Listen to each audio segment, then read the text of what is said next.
উচ্চ মাধ্যমিকে পুরো রাজ্যের টপ হবে, কিন্তু তুই মাত্র 33% নিয়ে পাস করেছিস, সেটা মাস্টার দয়া করে দিয়েছিল বলে নিচের দিক থেকে টপ করেছিস। তাতে কি হয়েছে? পাস হওয়ার খুশিতে অন্তত পক্ষে সাইকেল তো কিনে দাও। যতদিন তুই ভালো নাম্বার নিয়ে পাস না করবি, ক্লাসে টপ না হবি, সাইকেল কেন, সাইকেলের টায়ারও পাবি না।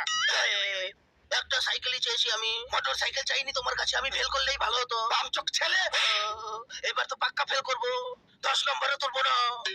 লোকে তখন হাসবে তোমার উপরে, লোকে বলবে যে কত খচ্চর ছেলে পয়দা করেছো তুমি।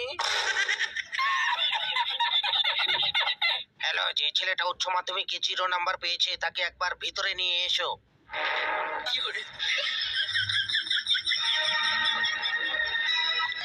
আরে এখন আর বই পড়ে কি হবে, ফেল করেছিস তুই। আরে বেশি কথা বলিস না, সামনের বছর উচ্চ মাধ্যমিকে আমি টপ করে দেখাবো। দিমাগ খাওয়া কমিয়ে তুমি পড়াশোনা করো বেটা, সামনের বছর তুমি অবশ্যই পাস করবে। সত্যি বলছো? আমি পাস করবো। একই ক্লাসে 5 বছর হয়ে গেল আমার। এক্স এর মান বের করা, sine theta cos theta, a plus b এর হোল স্কয়ার সলভ করতে পারবো না আমি। অজয়, a প্লাস b এর সূত্রটা বলো। এবার তোর কান মেরে দেবো। জানো আমি আবার ফেল করেছি। দিনরাত পাবজি খেললে তো ফেলই করবে। শুনলাম তুমি নাকি নকলও নিয়ে যেতে।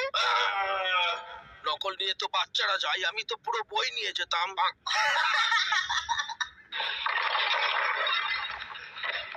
পুরো তুই আমাকে ফেল করিয়েছিস। জানিস নকলের চিরকুট বানাতে কতটা কষ্ট হয়? তারপরে বাথরুমে গিয়ে প্যান্টের মধ্যে লুকিয়ে আনা, কষ্টটা তুই কি বুঝবি রে পুরো।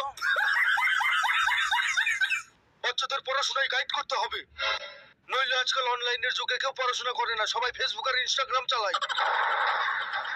না স্কুল টিউশনের পড়াশোনা দিয়ে, না নিজের মাথার বুদ্ধি দিয়ে। পোলাপান পাস করে তো শুধু টুকলি আর নকল দিয়ে।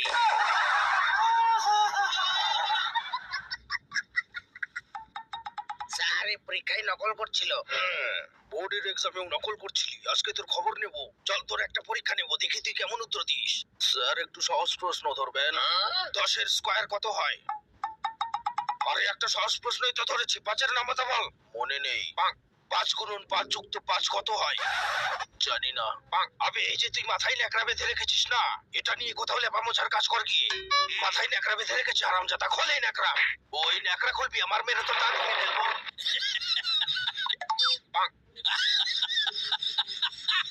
কি রে সানি, তোর তো রেজাল্ট বেরিয়েছে, তুই পাস করেছিস, তুই ফেল করেছিস তাই না? আমি তোকে বলেছিলাম না আমার কাছে টিউশন পড়তে, আমার কাছে টিউশন পড়লে বেশি নাম্বার দিয়ে পাস করিয়ে দিতাম। তোর কাছে যারা টিউশন পড়ে তাদের বেশি নাম্বার দিয়ে পাস করিয়ে দিস, এই ব্যবসাকে ভাড়ুয়াগিরি বলে। সানি যাচ্ছিস না, নইলে এই সিগারেট তোর পোতে গুজে দেবো, পাতলে ধোয়া বেরোবে।